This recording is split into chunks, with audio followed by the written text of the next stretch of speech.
Bonjour et bienvenue dans le Serge Podcast, le Serge Podcast, votre podcast audio dédié au catch, présenté par votre hôte Serge Voldan, moi-même. Aujourd'hui, nous parlons du Monday Night Raw du 23 septembre 2019, un Monday Night Raw qui était, je vous le dirai plus tard, plus tard, on est là pour ça après tout, on est dans le Serge Podcast, on va parler de ce show segment par segment, et vous verrez bien si j'ai aimé ou pas, c'est parti.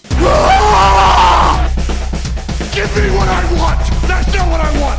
Give it to me! Give me what I want! I'm not there with you! It should have been me! Let's do this! Lucho. This is the house that AJ Styles built! Watch out, watch out, watch out, watch out!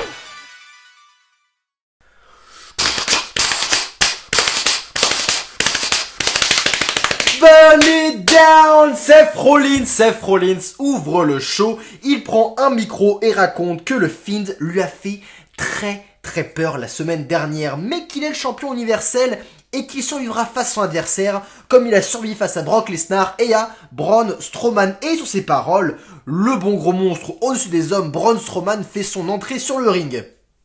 Il va dire... Si tu parles de moi, tu dois me le dire en face. Mais si on réfléchit bien, Seth n'a rien dit de méchant sur Braun en fait. Il a juste dit qu'il avait survécu face à lui. Mais bon, ça avec ses Braun Strowman pour X raisons. Bref, Strowman va enchaîner avec ceci. J'ai même pas eu droit à un rematch pour le titre universel. Bah non Braun, t'as pas eu droit à un rematch pour le titre universel parce que d'une part, le titre t'appartient pas, donc tu peux pas demander un rematch comme ça, et secondo, t'as perdu totalement clean face à Seth Rollins, t'aurais pas pu perdre plus clean que ça, t'as perdu mon gars, Seth a été plus fort que toi, il a eu aucune triche, il a gagné fair and square, t'as juste perdu. Donc pour regagner une opportunité, tu vas devoir repasser par la case départ et regraphir les échelons, tu devrais le savoir, non ? Mais bon, Seth est bien trop con pour cela et dit à Braun, écoute Braun, on verra ce soir, si t'arrives à me battre ce soir, peut-être que t'auras une opportunité pour le titre. Non Seth, non, tu devrais dire, écoute Braun, t'as été plus mauvais, maintenant tu retournes en coulisses et tu fais comme tout le monde, t'attends ton tour, bref, c'est normal. Mais non, Seth il est gentil, il suffit de demander à Seth Rollins en fait, Seth s'il te plaît, est-ce que je peux avoir une chance de te battre comme ça, je peux avoir une occasion pour le titre? Seth il sera là genre, bien sûr, viens te battre contre moi, putain mais... Bon, bref, hormis ce système débile pour déterminer les aspirants numéro 1 au titre, le segment... Cette promo était merdique, enfin, on va pas se mentir, les deux sont pas très bons en promo, hein. Strowman à part dire « Tu vas recevoir ses mains !» et Seth Rollins à part dire « Yeah, je vais tout faire flamber !» Ils savent pas faire grand chose d'autre, vous voyez, donc... Bon, c'était un début de show pas forcément très folichon. Quand AJ Styles est pas là pour sauver leur promo, et ben on se rend compte de leur vrai talent. Au micro, je parle bien. Bref, ils quittent le ring pour donner lieu à notre premier match de la soirée. Les Viking Raiders affrontent le club, le Only Club, le OC Club. Donc, les bons Vikings vont faire leur entrée, puis c'est au tour du club qui a un tout nouveau thème musical, bien métal et plutôt stylé. Avec ce thème, ils paraissent vraiment agressifs, mais ils ont perdu. Ils ont perdu le match, ouais, voilà. Ils ont un nouveau thème, plutôt épique, on se dit putain, trop cool, mais voilà, ils ont perdu. Alors, qu'on se met d'accord, ça me va totalement qu'ils perdent face aux Viking Raiders. Enfin, je veux dire, c'est les Viking Raiders, donc c'est normal que ce soit eux qui gagnent. Mais alors, fallait pas changer leur thème maintenant. Plus tôt ou plus tard, mais pas maintenant. Fallait accompagner ce changement de thème avec une victoire. Là, ils auraient été vraiment grandis par ce changement. Là, ils ont juste l'air de gros blaireaux. Mais bon, je vais pas rouspéter davantage. Le club reste un groupe globalement bien booké par la WWE. Et le match, au final, était assez équilibré. Mais AJ Styles, qui était là pour accompagner le club, va finir par se faire exclure par l'arbitre après une intervention qui était pas hyper discrète. Et alors que le champion US va quitter les rings, il se fait attaquer une fois encore par Cedric Alexander. Oui, parce que après 3 défaites consécutives de Cedric sur AJ, il décide encore une fois de s'attaquer à ce dernier. Je sais pas si c'est une bonne chose de continuer la rivalité. J'espère que Cedric va se rendre compte qu'il n'a aucune chance de battre AJ Styles parce qu'il est trop fort pour lui tout simplement. Mais bon, là c'est un poil trop tard, il relance la rivalité. Bon, on verra où ça nous mène. C'est cool s'ils s'affrontent encore, mais là, s'il prend encore une défaite, ça va faire 4 défaites. Bon, ça commence à peser un peu pour Cedric Alexander. Donc, on verra bien ce qui se passe. Le match tag team était bon, c'était un bon opérateur de show, rien de plus. Les Viking Raiders commencent à accumuler de vraies victoires, et c'est ce qu'il leur faut, donc c'est génial. On a une petite interview de Becky Lynch, elle est interviewée par le meilleur commentateur catchesque au monde, Michael Cole, oui c'est lui. Elle va dire en gros que Sasha est une lâche, qu'elle ne pourra pas fuir dans le Hell in a Cell, etc. etc. C'est du build-up basique pour leur match, Becky est toujours aussi bonne au micro et au sens littéral.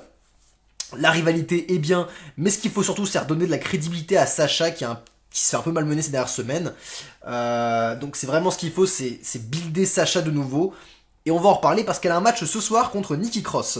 En attendant, c'est la moustache bulgare, le père de l'enfant de Maria Kanellis, Rousseff, qui a un match ce soir. Et ce n'est pas contre un catcheur local, c'est contre EC3. EC3. Ouais, EC3 mon gars. Donc au final, c'est quasiment la même chose qu'un catcheur local. Pour la WWE, hein, c'est même crédibilité de menace, hein, à peu près. Bon, j'ai pas grand chose à dire. C'est un match qui ne veut pas dire grand chose en même temps. EC3 s'est quasiment fait squasher par la brute bulgare et j'espère que son contrat s'expire bientôt pour qu'il puisse quitter cette fédération qui ne se cache pas de lui cracher à la gueule. Bref, comme je disais plus tôt, on a Sasha Banks contre Nikki Cross. Les deux lutteuses sont accompagnées de leurs meilleures amies respectives et le match est sympa, un peu long mais sympa. À la fin, Nikki va placer son finisher, mais Bayley va distraire l'arbitre pour permettre à Sasha de s'en remettre et placer son Bank Statement pour faire abandonner Nikki Cross. Et bon, quelque part, je suis content que Sasha ait enfin une victoire sur quelqu'un qui a été très dominante ces dernières semaines. Mais putain, elle a eu besoin de Bayley quoi. Merde, c'est Sasha Banks. C'est Sasha Banks, elle a pas besoin de Bayley pour battre Nikki Cross enfin. Mais bon, on est au main roster, hein, donc vu que Sasha Banks est une heel, elle ne peut pas gagner clean. Hein, c'est dans les règles du main roster, si t'es un heel, tu ne peux pas gagner clean. C'est impossible. Il faut que tu sois aidé par ta meilleure amie. Bon, bref, c'est comme ça. On va dire que Sasha Banks reprend la crédibilité, c'est l'essentiel, on va s'attarder là-dessus. Et oh putain, les Street Profits! Oh putain, ils sont là. Oh putain, oh ça va chier. Les Street Profits sont là. Oh ça y est. Oh putain, hey, il m'avait pas manqué du tout les putains de Street Profits. Bon, qu'est-ce qu'il y a au programme chez Street Profits? La semaine prochaine, Brock Lesnar à Raw avec Ric Flair. C'est super. Ce soir, qu'est-ce qu'on a? Ce soir, on a un Fatal 5-Way pour terminer le challenger de Seth Rollins pour la semaine prochaine. Génial, on est super content. Un épisode de Miss TV en plus, c'est énorme. Allez catcher, bordel! Et foutez le camp de ses coulisses! Avec vos verres rouges de teuf de jeunes branleurs américains qui sont même pas remplis! Putain, j'arrive pas. À chaque fois, il m'énerve. Je pète un câble dès que je les vois. Dès que je les vois, je pète un câble. J'ai envie de taper quelque chose. J'ai envie de taper quelque chose. Putain, qu'est-ce qu'on a par après? Par pitié du lourd, Lacey Evans contre Ember Moon. Putain de merde! Lacey Evans, sérieux? Alors, je spoil parce que j'ai l'air énervé, je spoil, mais elle a gagné, évidemment qu'elle a gagné contre Ember. Lacey Evans, c'est quoi? C'est une grande blonde, elle est belle, elle a des formes, c'est tout à fait normal qu'elle batte Ember Moon qui est dans le top 3 des meilleures catcheuses du putain de main roster et qui se fait enterrer chaque putain de semaine. Alors, Vince il est content, hein. Ember, elle est tellement talentueuse et ses prises sont tellement stylées qu'elle a pu mettre l'autre blondasse en avant. Bah oui, c'est parfait. Putain, Ember, mais quel gâchis. Ember, par pitié, quitte cette putain de fédération qui n'a clairement aucun putain de plan pour toi. Ça me dépasse. Comment tu ne peux avoir aucun plan pour Ember Moon? La meuf, elle était championne NXT, bordel de merde.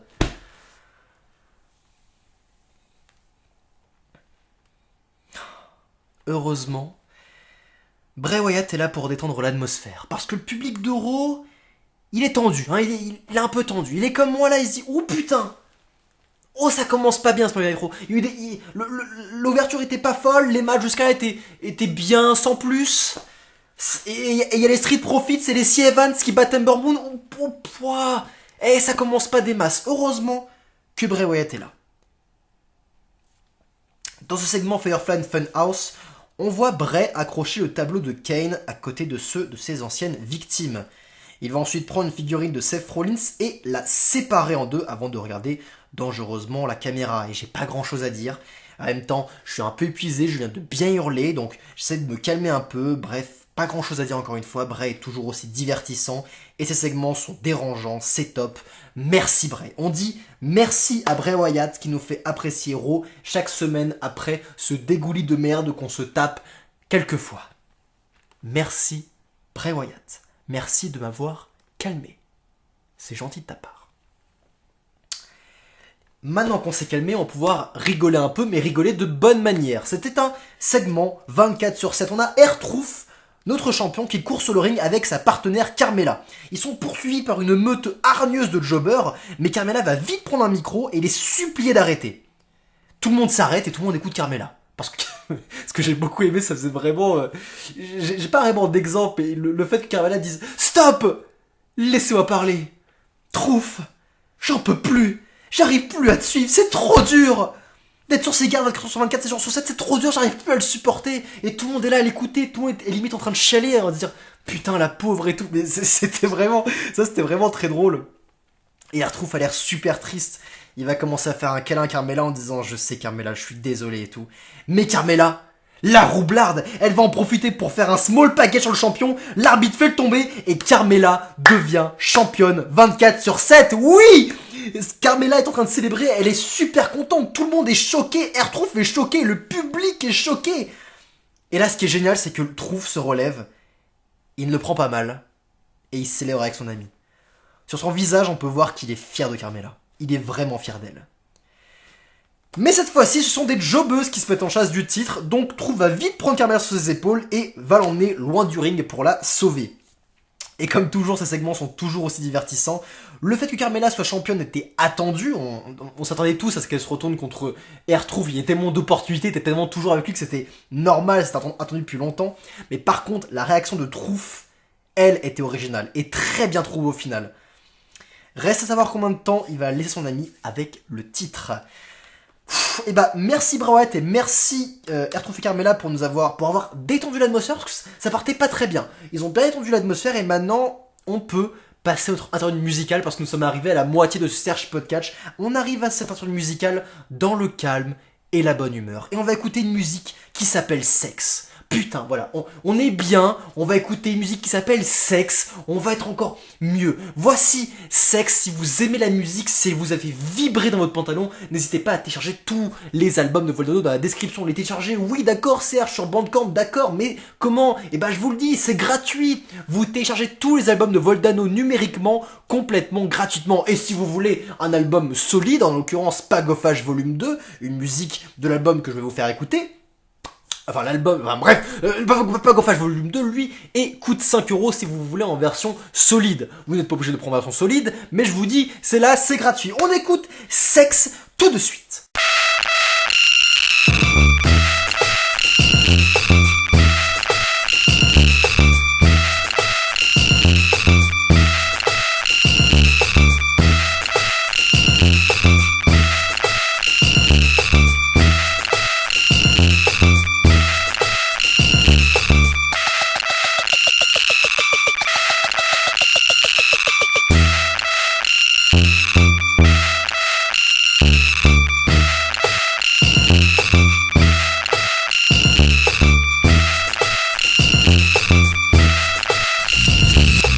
C'était Sex, une musique présente dans Pagophage Volume 2. Si vous avez aimé, n'hésitez pas à télécharger tous les albums, tous les liens sont en description. Et n'oubliez pas aussi de vous abonner à toutes les chaînes disponibles, elles aussi en description.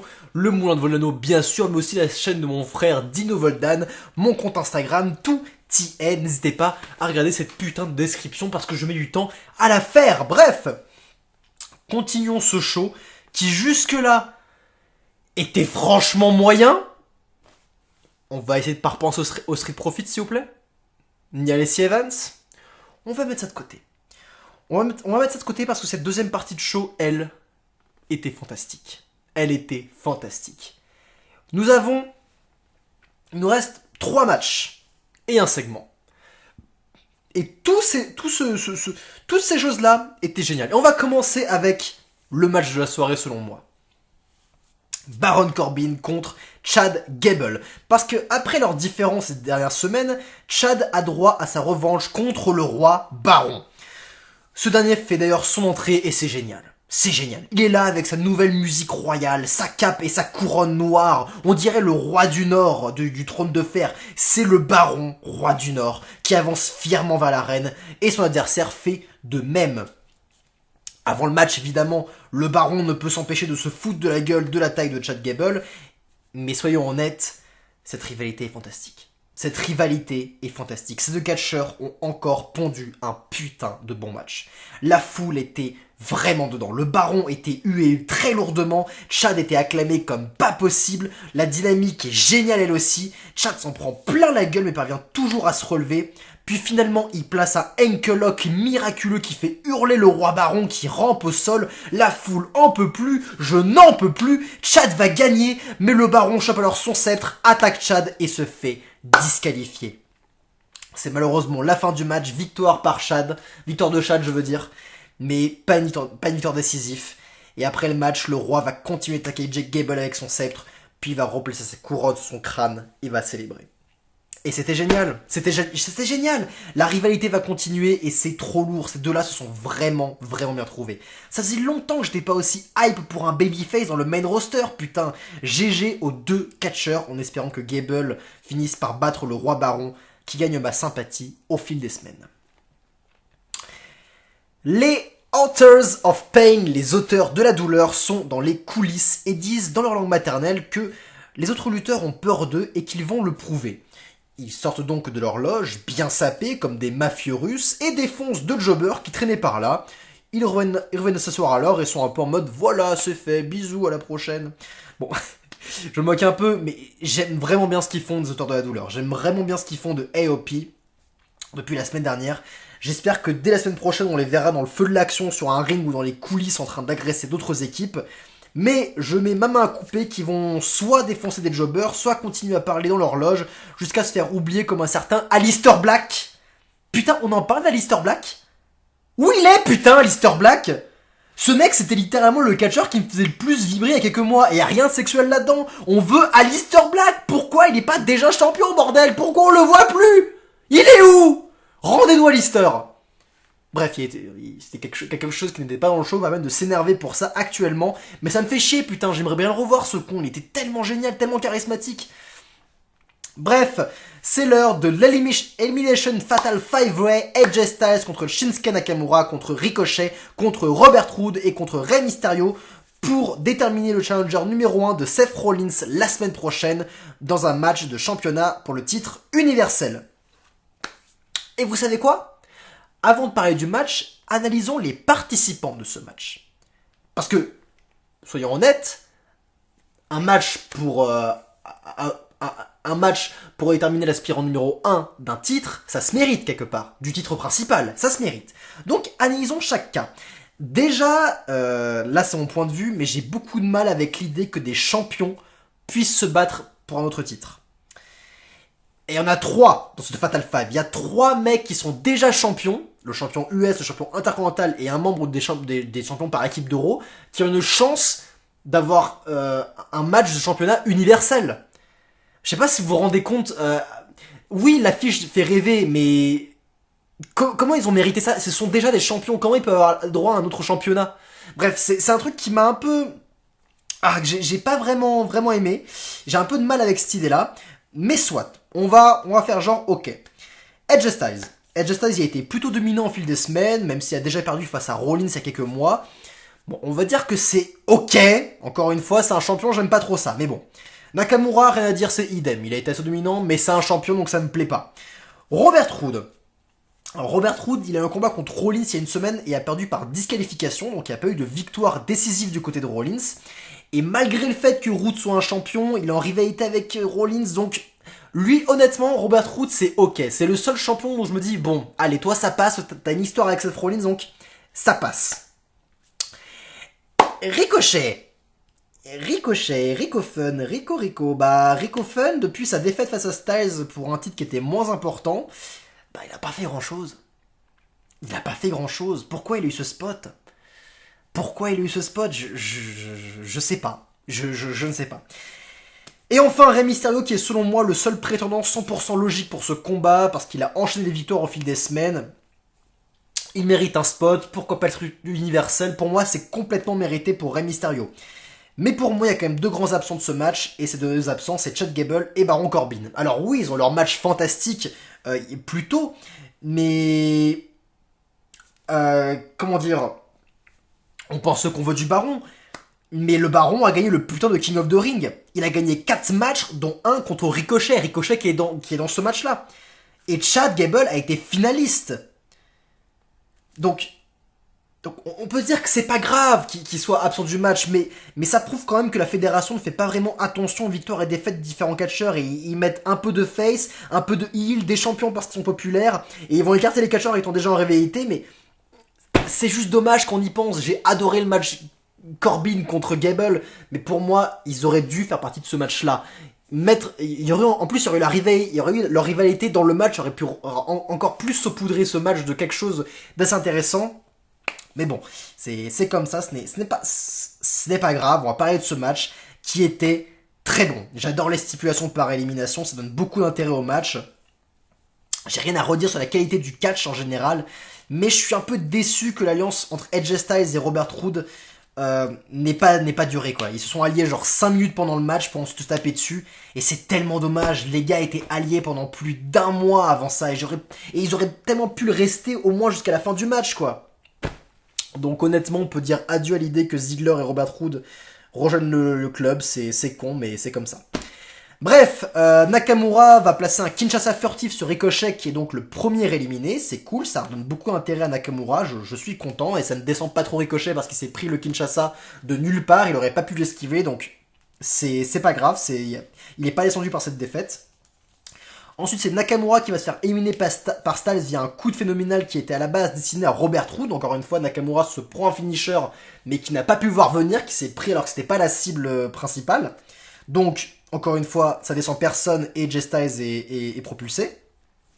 Puis c'est Robert Roode qui va éliminer Styles avec son glorieux DDT, ce qui est génial parce que Styles était un peu déstabilisé, donc Roode en a profité pour placer un finisher et va l'emporter. Encore une fois, une victoire totalement logique, donc c'est génial. Et il nous reste donc Robert Roode et Rey Mysterio dans les deux derniers participants. Et déjà, on va s'arrêter là, 2 secondes, parce que putain, yes! Robert Roode fait partie des 2 derniers catcheurs de ce match. Je suis tellement content qu'ils soient mis en avant, quoi. La semaine dernière, il était dans le main event, et là, il élimine AJ Styles, quoi. Franchement, c'est cool. Vous vous rappelez de Robert Roode où il était avant? C'était un putain de jobber, il parlait tout le temps. Et là, ça fait 2 semaines d'affilée qu'il est presque dans le main event. Et qui gagne, quoi. Il gagne, le mec, il est champion par équipe, et il gagne des matchs. Et franchement, c'est super cool. Donc, la dernière confrontation entre les deux catcheurs est énorme. Mais finalement, c'est notre bon vieux Luchador qui place son 619, suivi d'un gros frog splash via les cordes pour le compte de 3.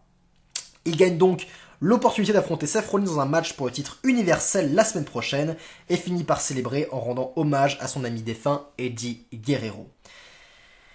Et honnêtement, à part le choix des catcheurs qui me semblent douteux, comme j'ai dit précédemment, et la tension entre Styles et Roode qui est un peu du gâchis selon moi, j'ai rien à dire quant au booking du match. J'ai rien à dire d'autre sur le booking du match qui était franchement très bon. Je trouve que la bonne personne a gagné, et je trouve que son dernier adversaire était le bon. Ouais, c'est top. Rey Mysterio contre Seth Rollins. Rey Mysterio contre Seth Rollins pour le titre universel. Ça va être un putain de bon match. Ça, quel plaisir. Ça, quel plaisir, c'est être un putain de bon match. Et en parlant de Seth Rollins, en parlant du loup, nous avons notre main event time. Seth va se battre une nouvelle fois contre Braun Strowman dans un match qui n'est pas pour le titre. Et comme à Clash of Champions, le match était très bon. Le match est très bon et explosif. Braun va enchaîner les assauts violents et Rollins va contrer en attaquant par les airs. Et finalement, alors que Braun s'apprête à livrer son finisher, toutes les lumières s'éteignent. Et le Fiend fait son apparition. Et honnêtement, de toutes les attaques du Fiend qu'on a vues au fil des semaines, je pense que c'était ma préférée. Et pourquoi ? Parce que la cible était Braun Strowman. Et quand on connaît l'histoire entre les deux catcheurs, on ne peut pas être indifférent. Voir le Fiend étouffer le géant à 2 reprises en hurlant nous donne forcément des frissons. Strowman n'a rien pu faire. Braun Strowman, le monstre par-dessus les hommes, Braun putain de Strowman, n'a rien pu faire contre l'attaque du Fiend. On est à ce degré-là de dangerosité concernant le Fiend. C'est juste fantastique. J'ai quand même une mention spéciale pour Seth Rollins qui a presque foutu en l'air la gravité dramatique de ce segment en poussant des cris de terreur très très mal joués de sa part. Je vous laisse voir ça sur YouTube, c'est un délice. Mais le show a quand même se terminer sur le visage du démon, toujours aussi menaçant. Et encore une fois, le show se termine sur le Fiend, parce qu'il est fantastique, il est fantastique. À la fin du show, la foule crie putain de merde. En continu, la foule crie putain de merde, holy shit, à la fin d'un Monday Night Raw, les gars. C'est top. C'est top. J'ai toujours autant hâte de voir leur affrontement à Hell in a Cell. Le Fiend, c'est la vie. Le Fiend, il est vraiment hype en ce moment. Le mec va avoir un match pour le titre universel. Le timing est nickel. C'est pas comme on faisait avant. C'est-à-dire qu'à l'époque, on se rappelle de Rusev Day. Rusev était putain de over et ils ont entendu des plombs avant de le mettre en avant. Du coup, il était totalement... il était plus hypé par la foule, quoi. Alors que là, le Fiend, c'est maintenant. Et le mec, et le timing est bon. C'est là où il a un match pour le titre universel. Et la foule est toujours aussi hype avec The Fiend. Donc c'est parfait, le Fiend c'est la vie, manger du Fiend c'est franchement très très bon. Bilan. Cet épisode a commencé de manière assez classique avec des segments peu originaux et des matchs dont on pourrait se passer. On a eu les Street Profits et les Lacey Evans, ça puait la merde. Mais les 3 derniers segments du show étaient fantastiques. Je parle bien sûr de la rivalité entre Baron Corbin et Chad Gable, le bon baron contre Chad Gable, du Fatal 5-Way remporté par Ray Ray et du Main Event avec le Fiend qui nous fait tous bander comme des gros sacs. Inutile de pinailler, j'ai envie de voir le prochain épisode, donc c'est réussi. Voilà, pas peine d'en dire plus. C'était un bon Monday Night Raw, un bon épisode de série. C'était Serge Voldan, vous venez d'écouter le Serge Podcast, si ça vous a plu, n'hésitez pas à laisser un petit commentaire, à liker cette vidéo, on se retrouve demain pour parler de SmackDown. Je vous fais des gros bisous, n'hésitez pas à lécher à demain.